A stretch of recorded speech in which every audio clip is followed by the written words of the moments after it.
सबसे पहले तो मैं सुधीर जी का शुक्रिया अदा करता हूँ कि इन्होंने एक नई इनोवेशन दी सर्जिकल रोबोट की। और ये जैसा मुझे पता लगा कि हिंदुस्तान में पहली कंपनी है जो ये बना रही है। मैं इनको अपनी तरफ से, हरियाणा सरकार की तरफ से बहुत बहुत शुभकामनाएं देता हूँ कि भाई एक नई सर्जिकल इन्होंने शुरू की है रोबोटिक से। और उम्मीद करता हूँ कि हरियाणा के और देश के हर हिस्से में ये जाए रोबोट। और आम आदमी, जब हम देखते हैं कि कोई ऑपरेशन होता है तो बहुत से निशान रह जाते हैं, लेकिन इस सर्जिकल में कोई निशान नहीं रहेगा। ऐसा बहुत अच्छा, जल्दी से जल्दी आदमी ठीक होकर घर चला जाए। सरकार की तरफ से क्या फैसिलिटी हम दे सकते हैं, ये मैं कैबिनेट में विस्तार से चर्चा करूंगा। एक नई इनोवेशन आई है और कोशिश करूंगा कि सुधीर जी से मुख्यमंत्री को मिलवाने के लिए। और जो कुछ मैं कर सकता हूँ करता हूँ। मैं आज तो मैं सिर्फ आपको शुभकामनाएं दे सकता हूँ अपनी तरफ से, सरकार की तरफ से, कि गुड़गांव में एक अच्छा वो लगाया इन्होंने। और उम्मीद करता हूँ कि आम आदमी को, गरीब आदमी को, अमीर आदमी को इससे बहुत फायदा होगा। बहुत बहुत शुभकामनाएं सुधीर जी, आपका बहुत बहुत शुक्रिया। सर, इस इनिशिएटिव के बारे में क्रिएशन जो आपका है, कैसे आइडिया है और किसने हमको प्रेरित किया, क्योंकि इसकी चर्चा बहुत हो रही है पूरे भारत में। आप पहले सबसे हैं जो इस तरीके से इनिशिएटिव लेकर। तो ये जो रोबोटिक सिस्टम मैं अमेरिका में जब था तो बहुत हार्ट सर्जरीज की थी वहाँ पे, और जब हिंदुस्तान आया तो ये महसूस हुआ कि हम लोगों को खुद को डेवलप करना चाहिए, क्योंकि जो बाहर वाली मशीन थी वो बहुत महंगी थी और पेशेंट्स अफोर्ड नहीं कर सकते थे। तो 2012 में मैंने डिसाइड किया था कि हम लोग खुद डेवलप करेंगे। इसके बाद बहुत सारे चैलेंजेस हुए, पैसे वगैरह थे, फाइनली फंडिंग मिली थी तो हम लोगों ने ये बनाया बहुत तेज़ी से। और तो इसेंशियली क्योंकि हमने जो बेनिफिट देखे पेशेंट्स में, और वो हिंदुस्तान के लोगों को भी और दुनिया के लोगों को मिलना चाहिए। और जो सिर्फ एक कंपनी थी तो उसकी वजह से 7 बिलियन पीपल, उनको इजी एक्सेस नहीं थी, तो वो एड्रेस करने के लिए ये डिसाइड किया। सुधीर सर, 21वीं सदी भारत की सदी होगी, ऐसे प्रधानमंत्री मोदी कहते हैं, बहुत सारे जी। लोग कहते हैं। आप राजस्थान से आते हैं और राजस्थान में इसकी पहली यात्रा है, तो किस तरीके से देख रहे हैं और बाकी फीडबैक कैसे मिल रहा है, और हम फ्यूचर में किन राज्यों में और देख सकते हैं? बहुत ही एक्साइटमेंट है। और ये जो हम लोग कर रहे हैं ये अवेयरनेस के लिए कर रहे हैं, मार्केटिंग के लिए नहीं कर रहे हैं, ताकि लोगों को मालूम हो कि ये ऑप्शंस अवेलेबल हैं। और राजस्थान इसलिए कर रहे हैं क्योंकि मैं खुद राजस्थान से हूँ, तो हमें कोई एक तो स्टेट पिक करनी थी, और यहाँ से राजस्थान पास में भी है, तो जयपुर से शुरू कर रहे हैं।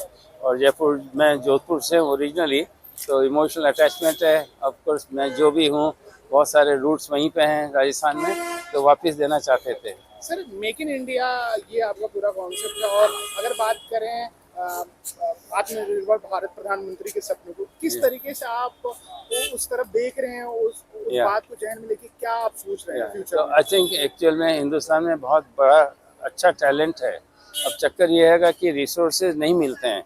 अभी भी हम लोग 80% जो चीज़ें हैं बाहर से मंगाते हैं मेडिकल डिवाइसेस के लिए, तो वो सब चेंज होना चाहिए। मेक इन इंडिया और आत्मनिर्भर तभी होगा जब चीज़ें यहाँ बनेंगी। तो उसके लिए बहुत गवर्नमेंट की मदद चाहिए होगी, केयर की मदद चाहिए होगी। जो हमारी जो हेल्थ केयर स्कीम्स हैं, आयुष्मान है और दूसरे insurance, they should cover robotic surgery, ताकि सब लोगों को इसका बेनिफिट मिले। तो गवर्नमेंट से यही हमारी रिक्वेस्ट है कि हमने तो बना दिया है कॉस्ट इफेक्टिव सिस्टम, पर आपकी मदद चाहिए ताकि पूरे हिंदुस्तान में लोग बाग इसका फ़ायदा उठाएं। सर, आखिरी 2-3 सवाल मेरे हैं, वक्त नहीं होगा। हरियाणा के मिनिस्टर राव साहब आज आए थे आपके इवेंट में, उनसे क्या बातचीत रही, उनका किस तरीके से सपोर्ट है, उन्होंने क्या आश्वासन दिया? दो चीज़ें हमने मांगी उनसे। एक तो यहाँ से हरियाणा से शुरू करें आयुष्मान में, क्योंकि स्टेट में अलग अलग तरीके से हो सकता है, तो उन्होंने दिया है प्रॉमिस कि हाँ ये करेंगे। दूसरा, हमें अभी एक्सपेंड करना है, क्योंकि हमारी जो बहुत आगे बढ़ना है, ज़्यादा मैन्युफैक्चरिंग करनी है, उसके लिए लैंड चाहिए।